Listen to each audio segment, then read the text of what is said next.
À un moment donné, le 28 juin 2024, êtes-vous entré en contact avec Isaiah Chance? Oui. Quand êtes-vous entré en contact avec lui? Vers 1 heure du matin, le 28 juin 2024, Et pourquoi avez-vous pris contact avec lui? pour tenter de mener un entretien. Où avez-vous pris contact avec lui? Au siège du département de police du shérif de Jacksonville, en centre-ville. Et où vivait Isaiah Chance au moment où cet homicide a eu lieu? À Jacksonville. Une autre personne vivait à Jacksonville, en Floride, c'est bien ça? C'est exact. Donc, vous êtes monté à Jacksonville pour l'interroger? Oui. Où l'entretien a-t-il eu lieu? Dans une salle d'entretien au commissariat. Le bureau du shérif de Jacksonville? C'est exact. La personne connue sous le nom d'Isaiah Chance, s'est-elle vue notifier ses droits à Miranda? Oui. Et cet entretien a-t-il été enregistré? Oui. Environ combien de temps a-t-il duré? Combien de fois a-t-il été interrogé? 2 fois, d'accord. Et le premier entretien, combien de temps a-t-il duré? 2 heures et 13 minutes environ. D'accord. Cette période a-t-elle aussi concerné un autre jour? Ça a commencé à 1 heure du matin le 28 et ça a duré jusqu'à peut-être 3 heures du matin, d'accord? Oh, tout le 28, c'est bien ça. Oui, tout ça s'est passé tôt le matin. Vous aviez intervenu le 27, mais l'entretien a en fait eu lieu tôt le matin? C'est exact. Donc, il a été retenu tard le 27. Nous avons fait le premier entretien tôt le 28, puis le deuxième entretien a eu lieu tard le 28, donc je suis parti, puis je suis revenu. D'accord. Et commençons par le premier entretien. Vous avez dit approximativement combien de temps a duré cet entretien? 2 heures et 13 minutes. Qui était présent avec vous? L'inspecteur Aaron Campbell. Lorsque vous l'interrogez, y a-t-il quelqu'un d'autre que vous et Aaron Campbell dans la salle d'interrogatoire? Non. Est-ce que c'est enregistré en vidéo? Oui.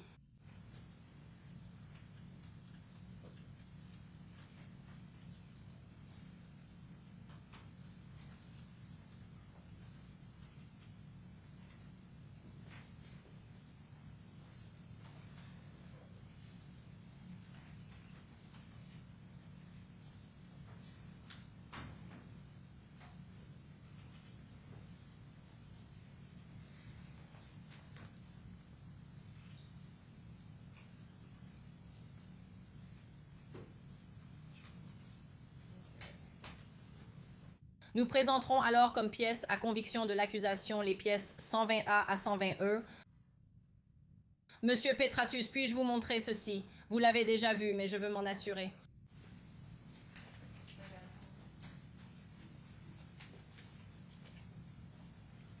Nous présenterons alors comme pièce à conviction les éléments 120A à 120E de l'accusation. Y a-t-il une objection? Aucune objection. Très bien, Monsieur Johnson. D'accord, admis.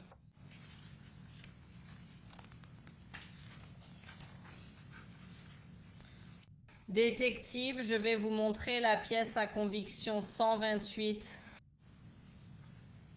De quoi s'agit-il sur cette photo?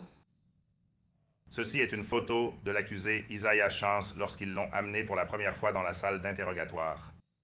Est-ce une image extraite de la vidéo qui est enregistrée dans la salle d'interrogatoire? C'est exact. Et est-ce qu'elle comporte la date et l'heure au moment où cela se produit? C'est exact. Et est-ce que c'est au moment où cela commence? Non, donc c'est au moment où il a été d'abord détenu ou placé dans cette pièce. Il est 20 heures le 27. Je n'arrive pas pour commencer l'entretien avant environ 1 heure du matin le 28. D'accord. Et ensuite, laissez-moi vous montrer. Laissez-moi aller ici. Donc c'est à ce moment-là que ceci, et en fait ce n'est pas votre... Détective Campbell, c'est bien ça? Non. C'est Jacksonville, c'est bien ça? Oui, c'est correct. Je vais passer à la pièce 120B. Qu'est-ce qui est montré sur la pièce 120B? Donc ça, en fait, oui, ce serait le moment où nous commençons. Nous nous préparons à commencer l'entretien. Je m'excuse. Quelle est la date et l'heure indiquée sur cette photo? 3h44 du matin le 28. Et encore une fois, est-ce que Isaiah Chance apparaît sur cette photo extraite de la vidéo? C'est exact. Et qui d'autre est représenté avec l'insigne sur sa chemise bleue? Mon partenaire, le détective Aaron Campbell. D'accord. Et encore une fois, maintenant, nous sommes le 28 juin 2024, tôt le matin. C'est bien ça? C'est ça. Et cela, c'est avant que vous lui ayez effectivement lu ses droits, Miranda. C'est bien ça? C'est ça. Ensuite, je veux aussi vous montrer la pièce 120C. De quoi s'agit-il? Donc, c'est à 4:13 au début de l'entretien où je suis également présent dans la pièce. D'accord. Et encore, la détective Campbell, c'est exact. Avec Isaiah Chance? C'est exact. Et ensuite 120D. Je suis désolé, c'est le deuxième entretien. Nous venons maintenant d'entamer le deuxième entretien. Et quelle est la date indiquée ici? Donc, c'est le lendemain, tôt le matin du 29. D'accord. Et revenons simplement à cette première page. Encore une fois, c'est le deuxième entretien, n'est-ce pas? C'est exact. Et vous êtes tous les trois également présents dans le suivant, le 120D, c'est exact. Au second entretien, lui montrez-vous quelque chose? Oui.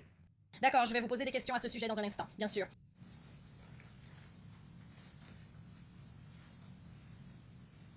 Et puis 120E. Oui, cet entretien était beaucoup plus court. C'est vers la fin du deuxième entretien. Donc, il y a eu 2 fois 2 dates où vous avez eu un contact avec Isaiah Chance, c'est bien ça? C'est exact. Isaiah Chance est-il présent dans la salle d'audience aujourd'hui? Oui, il l'est. Pouvez-vous le décrire, nous l'indiquer et nous dire ce qu'il porte? Oui, c'est le monsieur au dernier rang qui porte un col roulé et une veste grise. Votre honneur, puis-je demander que le procès-verbal mentionne qu'elle a identifié Isaiah Chance? Ce sera noté. Vous avez dit que le premier interrogatoire qui a eu lieu le 28 juin a duré environ 2 heures et 13 minutes. C'est exact? Exact. Vous avez lu les droits Miranda? Oui. Expliquez au jury ce que sont les droits Miranda. Oui, donc les droits Miranda sont des droits constitutionnels. Vous avez le droit de garder le silence. Et donc, en gros, nous étions tenus d'informer un suspect de ses droits avant d'essayer de l'interroger. Est-ce que cela l'informe aussi de son droit à un avocat? Oui, le droit d'avoir un avocat présent pendant l'interrogatoire avant ou après, et le droit de mettre fin à l'entretien quand il le souhaite. Et s'il ne peut pas payer un avocat, il y a droit, oui. Et vous avez expliqué tous ces droits à l'accusé Isaiah Chance, c'est bien ça? En détail, oui. A-t-il reconnu avoir été informé de ses droits et vous a-t-il indiqué qu'il les comprenait? Oui. C'est exact. Avez-vous rencontré des difficultés pour qu'il comprenne ou communique avec vous? Non. Semblait-il confus d'une quelconque manière? Non. A-t-il accepté de vous parler? Oui, il a accepté. Lors de son entretien, a-t-il confirmé qu'il avait un téléphone et a-t-il confirmé son numéro de téléphone? Oui. Et quel était son numéro de téléphone à ce moment-là? Son numéro, il m'a donné un autre numéro, 904844. Son numéro de téléphone est 904-3. Et avez-vous ensuite obtenu des relevés téléphoniques indiquant qu'il utilisait en réalité un téléphone différent de celui qu'il vous avait donné lors de votre entretien? C'est exact. Je voudrais vous demander, vous avez dit que l'entretien a duré 2 heures 13 minutes. Pouvez-vous dire au jury ce qu'il a dit pendant ce temps où il était avec vous lors de l'entretien? Donc, en gros, l'accusé Isaiah Chance a admis qu'il était à Tampa pendant le week-end de l'homicide. Il a affirmé qu'il était venu à Tampa avec sa petite amie et une personne qu'il appelait son petit frère, qu'il a ensuite identifié comme étant le co-accusé Sean Gaithright. Il a dit être descendu de Jacksonville à Tampa pour un week-end avec sa petite amie. Cependant, il n'a pas pu me donner de détails précis sur les endroits qu'il avait visités ou sur ce qu'il avait fait pendant son séjour à Tampa, à part le fait qu'ils étaient allés manger dans un McDonald's. Et c'est essentiellement le résumé de tout l'entretien. Il a admis avoir été à Tampa, a nié toute implication et n'a pas vraiment pu me donner d'alibi. Est-ce qu'il... Vous dites qu'il admet avoir été avec sa petite amie, c'est bien ça? C'est exact. Alicia Andrews, est-ce qu'elle aussi a été amenée au bureau du shérif de Jacksonville ce jour-là? C'est exact. Avez-vous également fini par l'interroger ce jour-là? Oui. Cela a-t-il aussi été enregistré? Oui. D'accord. Donc, elle se trouvait au bureau du shérif de Jacksonville en même temps que l'accusé Isaiah Chance. C'est bien ça? Je ne sais plus si c'était exactement le même moment, mais c'était à des moments très rapprochés. Vos entretiens, c'est bien ça? Oui. Maintenant, quand il dit qu'il admet avoir été à Tampa avec sa petite amie, parle-t-il d'Alicia Andrews? Oui, c'est bien elle.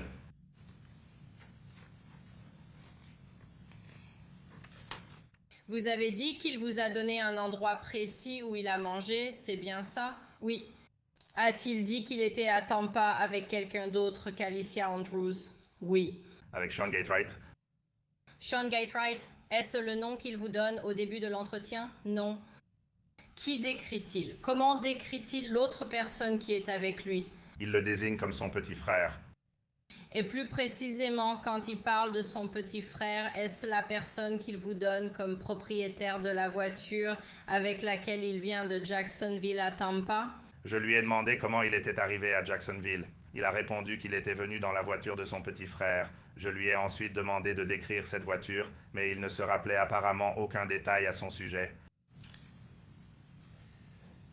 Et plus tard dans l'entretien, est-ce qu'il précise lui-même qui est son petit frère? Oui. Et qui est-ce? L'accusé Sean Gatewright. L'avez-vous confronté et lui avez-vous spécifiquement dit sur quoi portait votre enquête concernant ce qui s'était passé à Tampa? Oui. Et quand vous avez fait cela, lui avez-vous spécifiquement demandé un alibi, où il se trouvait, des détails sur l'endroit précis où il était à Tampa lorsque l'homicide a eu lieu? C'est exact. Je lui ai demandé. Il n'a pas pu me donner de détails précis. Il a dit qu'il était allé dans un club et qu'il avait parlé à un videur. Cependant, il a décidé de ne pas entrer après que le videur lui ait dit le prix ou... A-t-il continué à nier toute implication pendant cet entretien de 2 heures et 13 minutes, affirmant qu'il n'avait rien à voir avec cet homicide? Est-ce exact? C'est exact. Vous avez dit que, hormis McDonald's, le seul autre endroit mentionné à Tampa était une boîte de nuit. Est-ce bien cela? Oui. Qu'avez-vous dit exactement à son sujet? A-t-il précisé avoir parlé à un videur? Désolé, je crois que vous l'avez mentionné. Oui. Non, je lui ai demandé s'il était entré dans la boîte de nuit. Il a dit qu'il n'était pas entré, qu'il avait simplement parlé à un videur, un agent de sécurité, devant la boîte, et qu'il avait finalement décidé de ne pas y entrer.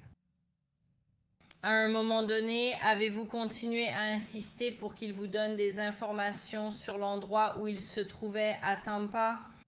Oui, nous avons essayé d'établir une chronologie ou quelque chose qui nous aiderait à prouver où il se trouvait, et il n'a pas pu me donner de détails précis. À part le McDonald's et une boîte de nuit où il a parlé à un videur, y a-t-il un autre endroit où il s'est rendu pendant sa visite à Tampa, en Floride? Je lui ai demandé où il avait logé. Il a dit dans une maison. Je lui ai demandé si c'était un Airbnb. Il a répondu qu'il ne savait pas si c'était un Airbnb. Il a dit qu'aucun d'eux, ni lui ni Alicia Andrews, n'avait réservé d'Airbnb, donc il ne savait pas ce qu'était cette maison. Et quand vous lui avez spécifiquement parlé de son petit frère, Sean Gatewright, lui avez-vous demandé comment il connaissait Sean Gatewright? Oui. Et qu'a-t-il répondu? Qui sont amis. A-t-il mentionné depuis combien de temps il les connaissait? Depuis combien de temps il connaissait Sean Gatewright? Depuis longtemps. À un certain moment de l'enquête, aviez-vous été informé d'un mandat de perquisition effectué par le bureau du shérif de Jacksonville au domicile d'Isaiah Chance? Oui. Et avez-vous été informé de preuves trouvées au domicile d'Isaiah Chance qui étaient pertinentes pour votre enquête? Oui. En particulier, avez-vous été informé qu'il y avait une affiche Bully Down liée au gang Bully et qui était en quelque sorte une provocation envers ce gang, selon les informations du bureau du shérif de Jacksonville? Oui, en particulier une affiche avec le logo Bully Down, le poing avec le pouce vers le bas, a été trouvée dans la chambre d'Isaiah Chance. Je l'ai confronté à ce sujet pendant l'entretien. Qu'a-t-il dit sur l'affiche? Il a un peu pris ça à la légère et n'a pas donné beaucoup de détails, comme s'il évitait d'entrer dans les détails à ce sujet. Lui avez-vous spécifiquement posé des questions sur la victime dans cette affaire, Giulio Fulio, et sur ce qu'il savait de Giulio Fulio? Oui. Oui. Qu'a-t-il répondu quand vous l'avez interrogé sur la victime, Charles Jones, c'est-à-dire Giulio Fulio? Il a reconnu qu'il savait qui était M. Jones et a affirmé qu'ils étaient cordiaux. Ils n'étaient pas amis, mais ils étaient cordiaux. Sous-entendez-vous qu'il n'y avait pas d'animosité entre lui et la victime? Oui, il a spécifiquement fait référence aux conversations de Space sur Twitter qui prouveraient que lui et M. Jones sont cordiaux. Donc, il a admis devant vous qu'il avait bien eu des contacts avec la victime sur les réseaux sociaux. C'est bien cela? C'est exact.